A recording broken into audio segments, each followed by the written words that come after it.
Personal notice. Danger's my stock and trade. Except today. If you've got a job that's too tough for you to handle, then it's too tough for me. Merry Christmas, George Valentine. And don't bother me with details.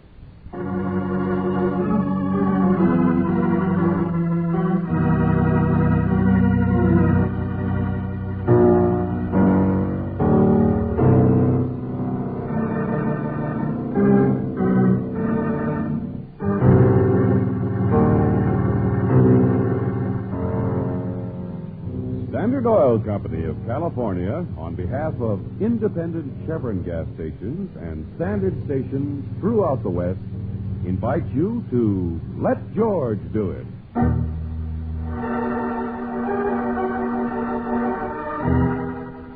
Santa Claus in Glass, a transcribed adventure of George Valentine.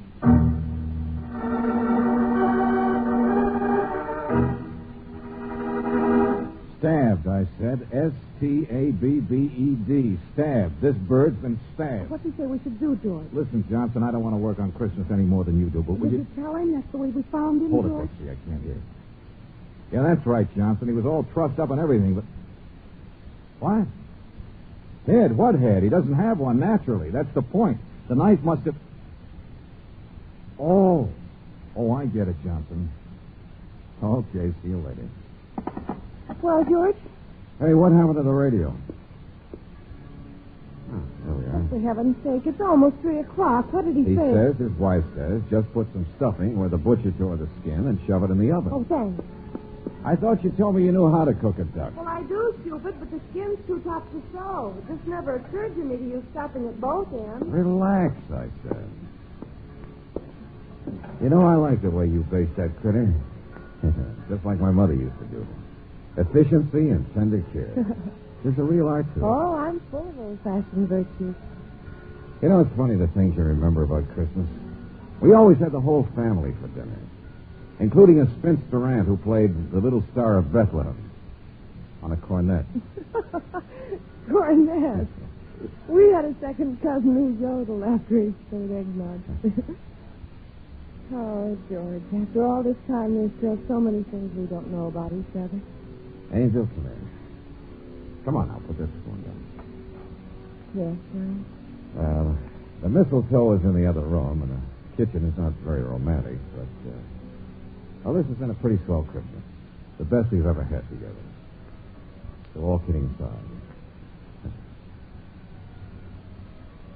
Oh, you're welcome. You're very welcome.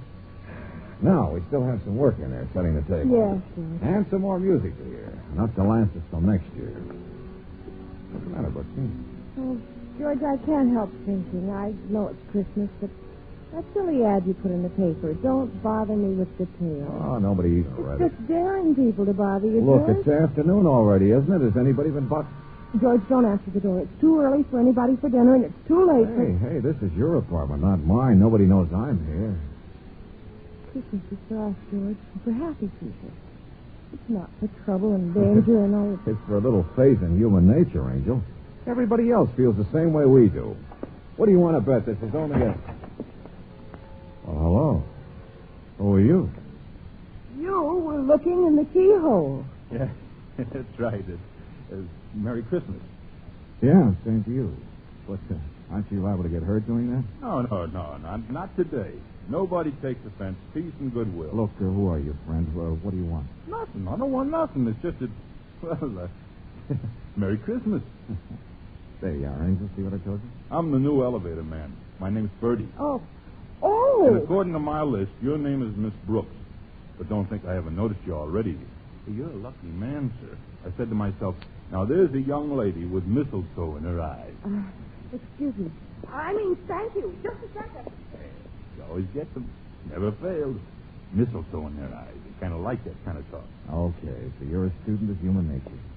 Where did she go? Here, it's all wrapped. I meant to give it to you earlier. I'm sorry, I forgot. Oh, wow. A little present for the elevator man. Now, ain't that a surprise? Oh, yes, Bertie, isn't it? I'm afraid it's not much. Don't you apologize, miss. Most exciting things come in little packages, I say. Oh, yeah, sure. I say that, too. Well, your problem's settled now, friend, so we'll see you later, huh? Hey, wait a minute there. George, who else did I forget to get a... Thing. Now, hold it. I said I got a package delivery. I'll take it. I'm your man. Package? Who's it for? Mr. Eric Suchek. For him, huh? Who's Eric Sucher? Down the hall. He's an older man, sort of continental. I don't know what he does. I've never really talked to him, but he's very interesting looking. Down the hall. Which door? I'll take it for you, Mac. I'll take it. Oh, no, you won't. Special delivery service. Besides, I'm out for my own trip. Mr. Suchek's asleep. He told me to take anything at Kim Farm. To sleep this time of day? You sure? Well, you guys figure it out. Come on, Angel, back inside. I wonder what it is, George. It's a fancy wrapping. Curiosity. Let's have it, Mac. I ain't got all day. Suchek's an actor or something, or used to be in Europe. Probably something romantic from a woman. Yeah. Now, let's have the package, Mac, and here's your tip. Hey, what is this? George, look. It's a present the lady just gave me. A necktie, I suppose, as they always are. You need it worse than I do, Mac. Well, it's a little irregular. Suchek will make it up to me. Merry Christmas, folks. Well, the holiday's getting a little commercial. Did you see? He gave him my necktie, my present. He just gave it away. Well, we expect something better out of Sucher. We shouldn't have let him do it. Well, it's none of our business, Angel. That elevator man's up to something. I know he is. George, please suppose we give him that special present. Hey, stop it. How do you do? Season's greetings, that sort of thing. Thanks. Who are you? You don't mind if I step in for just a moment, do you? What? Thank you so much. Sure. Come right on in. This is Grand Hotel. I beg your pardon. Oh, yes, I see. Well, I'm so glad somebody does. Farnham is the name, Leopold J. Farnham, and I assure you I'm more embarrassed than you are. I say you're having duck, aren't you? I can smell it. I doubt if there's enough to go around, Mr. Farnham. Maybe what you're looking for is a Tom and Jerry. Oh, no, please. I didn't want her to see me. So. Her? I'm so sorry. It's perfectly all right, really. I was just, I was on my way to Suchek's apartment. Suchek, huh? Yes. Oh, he's quite a popular fellow. The old world charm, the gaiety, the hand-kissing, that sort of... But your neighbors, you'll know him, of course. I'm beginning to want to. What's this, who's this her? Oh, just someone I saw coming off the elevator. A little social faux pas, nothing more. I wanted to keep the day happy. She's gone down the hall now anyway, and I can slip to the stairs. But tell us why you Much wanted to... obliged, and I hope you enjoy that duck. The Mad Hatter. Darling, what's going on? Wait a minute. A lot of mink coat down the hall there. Oh, knocking at Mr. Suchek's door. Yeah. So that's the woman Mr. Farnham was talking about. Come on, Angel. If other people can play games, I guess I can, Now, too. George, you stay here. Don't you dare get mixed I up in it. just want to tell her she's not knocking loud enough. Eric. Oh, Eric. Excuse me, but I heard the elevator man say Mr. Suchek was still asleep. What? Who are you? This is Mr. Valentine, and I'm Claire Brooks. I live next door, you see. But asleep. After 3 o'clock. What went on here last night? A party? Oh, of course. The man with all the friends. The idol of the Dowagers. Well, they were very quiet. I mean, I heard people leaving his apartment long before midnight. My apartment, you mean. But it would be decorous, wouldn't it? It is always so decorous. The model of behavior. Did you say your apartment? Of course it's mine. Quite a big one, you know. You don't think he could afford it, do you? I'm Mrs. Suchek. Mrs.? Or doesn't he tell his neighbors about his wife? Would it spoil that beautiful aura of tragic, unemployed Europeans? Oh, you think I'm really nasty, don't you? I traveled a long way just to wish him Merry Christmas, that's all.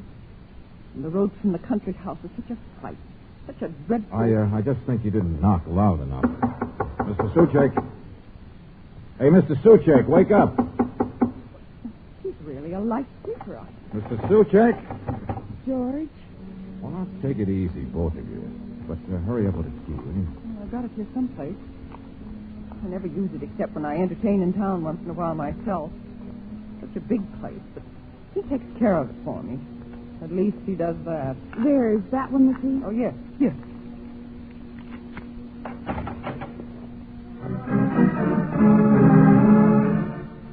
Eric? Eric? Where are you? George, stop. Will you look for her? Well, it's her house, not mine, Brooksy.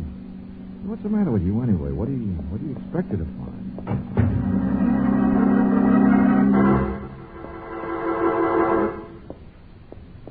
She's not here. Oh, Went out someplace. Okay, Mrs. Suchek, we'll just move She you. was here an hour ago. Huh? I had my chauffeur phone to make sure. Had him pretend he was somebody else. Eric doesn't like to be surprised. But I was going to surprise him anyway.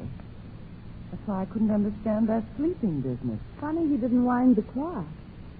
What did he say? The clock had stopped last night, I guess. Milk is still on the back porch.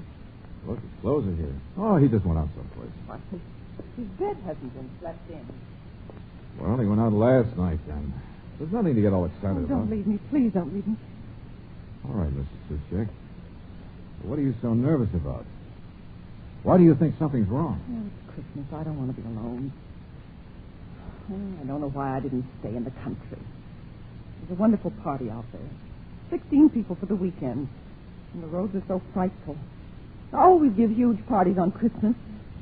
One of the nice things about inheriting a lot of money. Why worry about a husband you don't like, anyway? What? Oh. Why not? I never know what he's up to. My friends in town think he's wonderful and so charming, and he's always getting into confidential little deals with them. My friends, mind you, not his. All so rich, and he just loves rich people. All right, let's get off the subject and turn on the radio. Listen. I used to be a musician, you know. A very bad one. Studied in Paris. Yes, Mr. Valentine, I'm very nasty. I'm sorry. I'm worried about him. We're so far apart, and he's up to something. I don't know what it is, but it is Christmas. Oh, Mrs. Suchek, did you say your husband didn't have any money? What? Well, really, he's not a little boy, for heaven's sake, running around without pocket money. He does get his allowance. No, he doesn't work. Just charming, that's all. It was different 20 years ago. Over there, he was an actor. But then they closed the theaters in Europe. You can't live on pride forever, can you? Oh, run along, you two. This is absurd and ridiculous. I'm tired and would like to take a nap. Okay. Come on, Brooksy. George, I asked about money because he's got a bank book in there on his desk. Huh? And it shows a balance of several $1,000s, all deposited in the last few months. Nosy. But he has notes about meeting people at all hours, too. Deliver shipment to Joe at 3 o'clock. Steamship docking at 7 a.m., Pier 52. Get bids from jewelers on... Anyway, that kind of... Skip it. But shouldn't we say something? And shouldn't we ask about that man who was just up the Leave her hall? alone, Brooksy. We don't know what kind of a guy her husband is or what he's up to. I wonder if she does. Oh, are you coming, too? It's cold here. I don't like it. I'm going to run down to a hotel. Okay, which one? I want to phone you after I've had a little talk with the elevator man. Yes, he was so positive about Mr. Suchek being asleep. Never mind. See you later, Mrs. Suchek. Oh, wait a minute. Miss Brooks, you didn't see a mirror in there, did you? The room beyond? What? A mirror, a hand mirror. I left it here the last time. It's gold. It has my initials. And there's a diamond thing. Well, I guess it's just mislaid or something. It's not important. Never mind.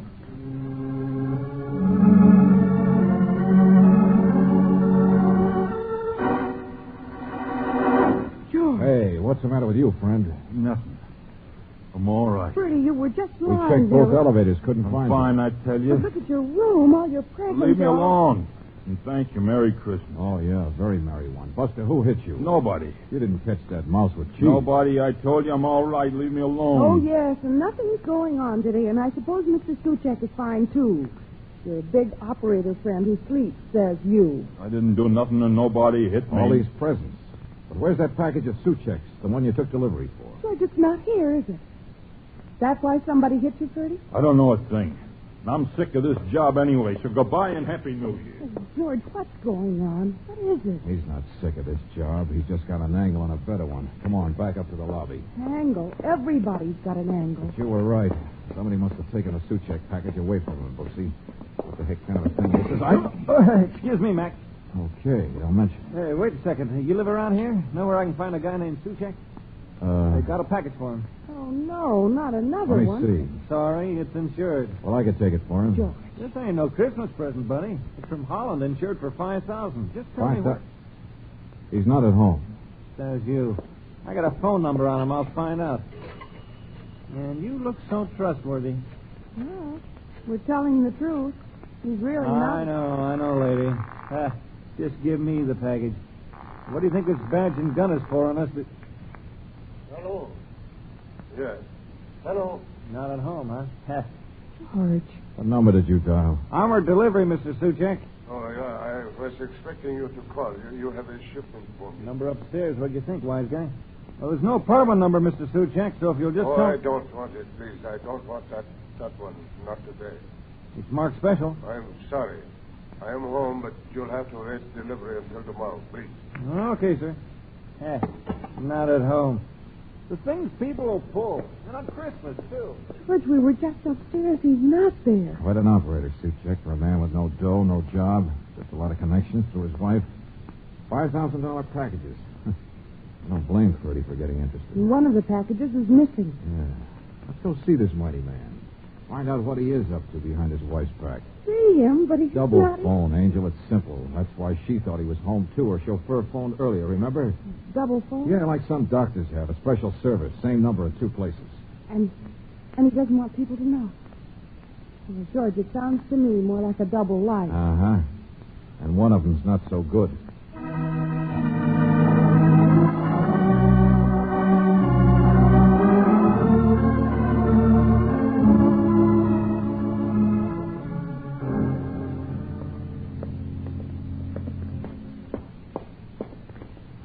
Studio on the top floor, according to the phone company. Not quite as fancy as the apartment. Oh, but it'd be a lot more convenient for meeting the kind of people you wouldn't want in your wife's place. Oh, I don't know. They got him listed as being in the import-export business. Phew. Look who's here. Hello, Mr. Valentine. Been waiting. I saw you drive up and look around outside. Mr. Farnham. And you know my name now, huh? No, I don't have much time. Yes, of course I do. Well, I came to see Suchek. Yes, I know. Naturally, you came because of his wife. She's a strange woman, but you decided she's unhappy and upset about her husband, and you wanted to help her. You know everything. I've also found out you by way of being a detective. I assure you, I've hired plenty of them myself in the past few weeks. So I thought you might respond to a Christmas present. $100 bill? Now, I can prove to you that I am perfectly honest. It's more than we can say for Suchek, don't you think? You didn't act like it. The way you ducked to avoid her. It's not very easy for a man who's in love with a woman whose husband... Well, anyway... You mean you and... Oh, yes. Of course.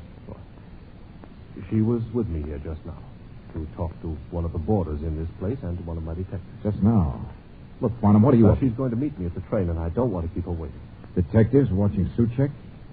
Those packages of his, this double phone?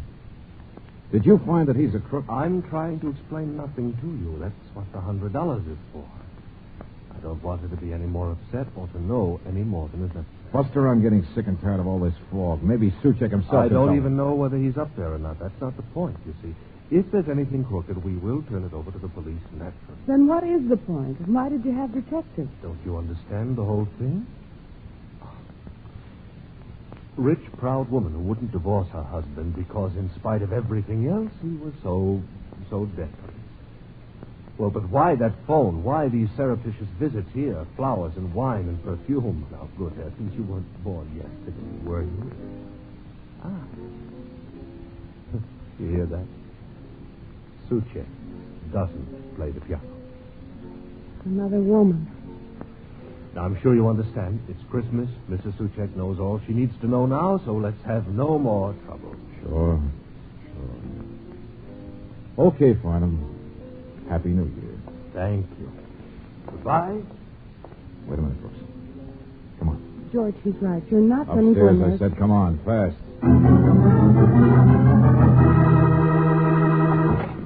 What you want? See something with my own eyes, that's all. Don't mind if I come in, do you, Mr. Suchek? Get out of here. I'm another detective. They've been haunting you, huh? Well, what are you talking about? Nothing, I guess, nothing. But it's a woman's place, all right, isn't it? Yeah. Curtains, perfume. Sort of simple I place, beg but, your pardon. That her picture over there? Where is she? In the other room? Oh, hey, look. You gave her a gold mirror, didn't you? I told you to get out of here. Take it easy. Now get out of here, I said.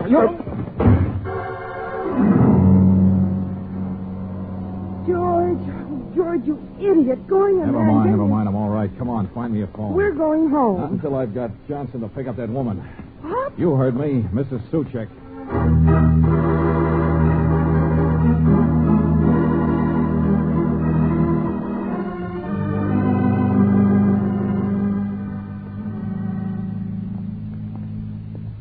I had a lot of trouble, Mr. Valentine. I got her off the train all right, but the lieutenant says she can sew our shirts off. Thanks for bringing her here to Miss Brooks' apartment so fast, sir. Hey, you better get down and prefer charges. Yeah, sure. And thanks again. Hello, Mrs. Suchek.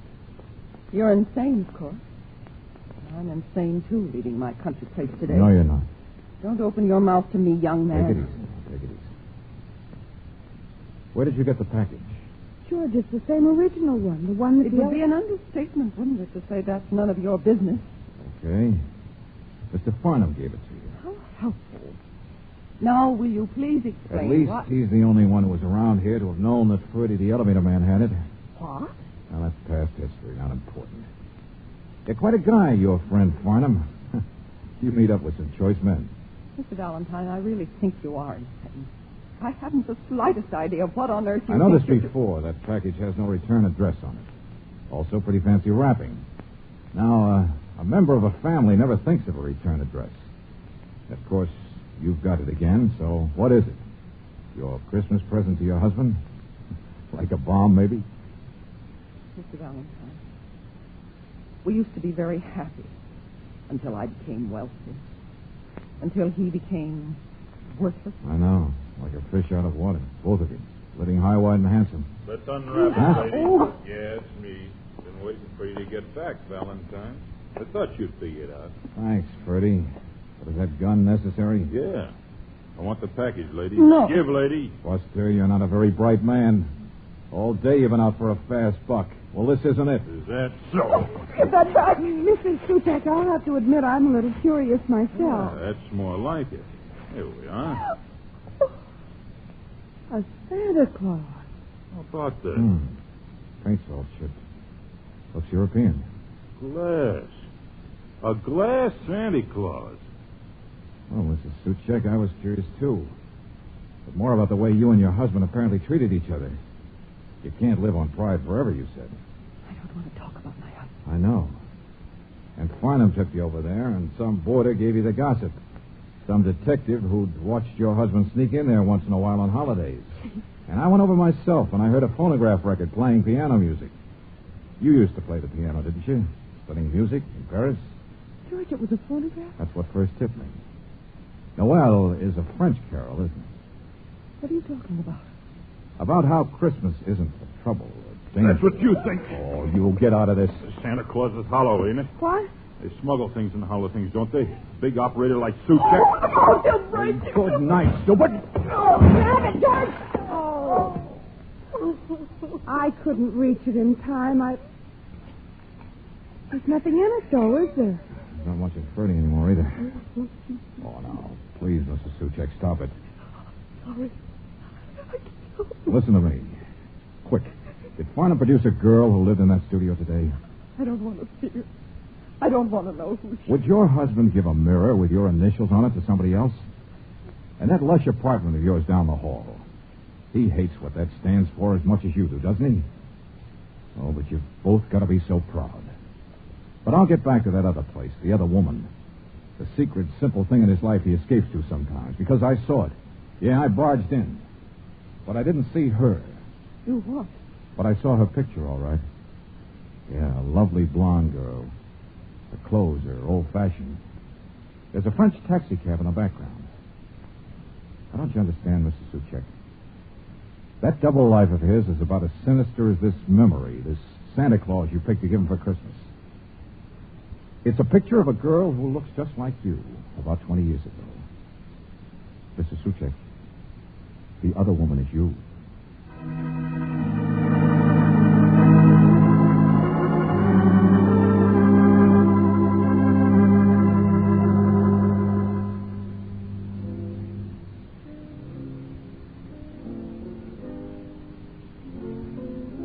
But, George, she's changed so much. Well, both of them did, Angel. They were miles apart, I guess. Only still not quite ready to forget a dream of what they used to be like, even though they wouldn't admit it. But all those packages of his, the other ones, those phony-looking shipments back and forth from Europe. Darling, your imagination's as bad as Ferdy's, the ex-elevator man. Hot goods, smuggling. Where do you get all these ideas? Why not believe the facts? The phone company said he was a small-scale importer. Now, express companies don't smuggle for people. A man could get a bank account from an honest business he was building up on the side. A man with the right background and rich friends to deal with. Yeah, You listen to too many radio mysteries. Oh, I know I'm not clairvoyant. It was Farnham's behavior that made me curious, that's all. You mean being so anxious to make sure that Suchek never got the sentimental gift from his wife? The Santa Claus from their first Christmas tree together? Uh-huh. And then asking us not to dig any deeper. Not wanting her to see any more over at that studio than he'd already arranged for her to see in here. So you just barged right in. Oh, darling, you're wonderful. I'm lucky. I knew when Suchek hit me, nobody would have been that mad except a guy caught with his own sentiments down. Besides, you told me a long time ago, Christmas isn't for bad things. And you told me it's for a little faith in human nature. And you had it. Mr. Suchek's sitting on his feet again, and his wife is opening her eyes, and they're really back together now. Sure. It's for happy ending. It's for mistletoe in the eyes, George. I like that vibe. Well, you needn't turn your nose up at it. Not after all you've done. Okay. I'll turn my nose down again. Yeah, you're right. Christmas is for not being bothered with details like the smell of burning duck.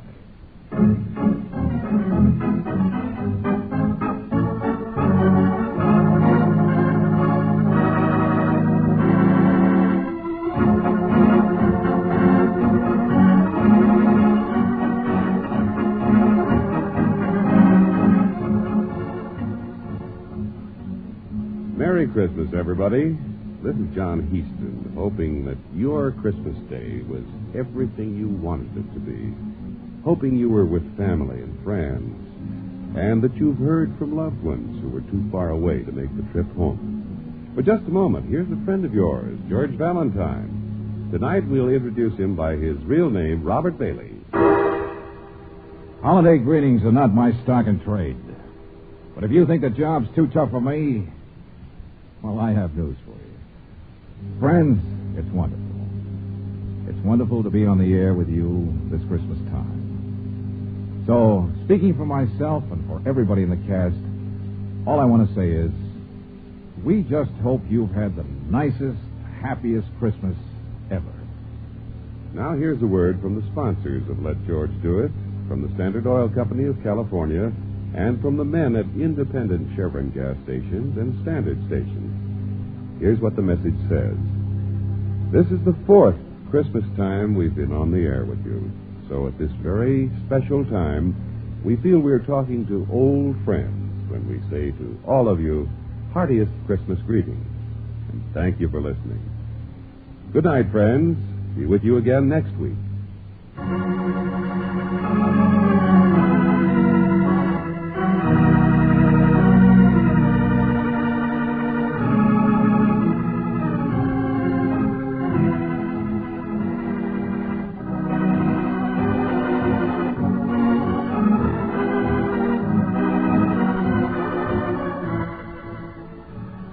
Tonight's transcribed adventure of George Valentine has been brought to you by Standard Oil Company of California.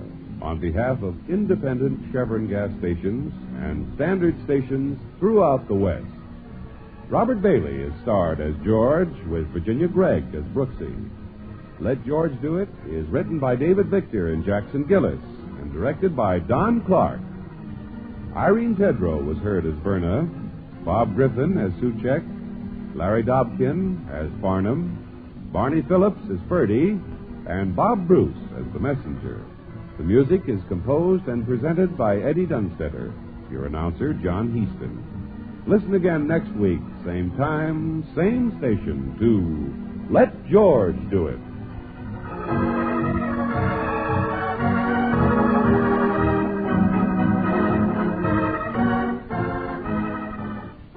This is the Mutual Broadcasting System.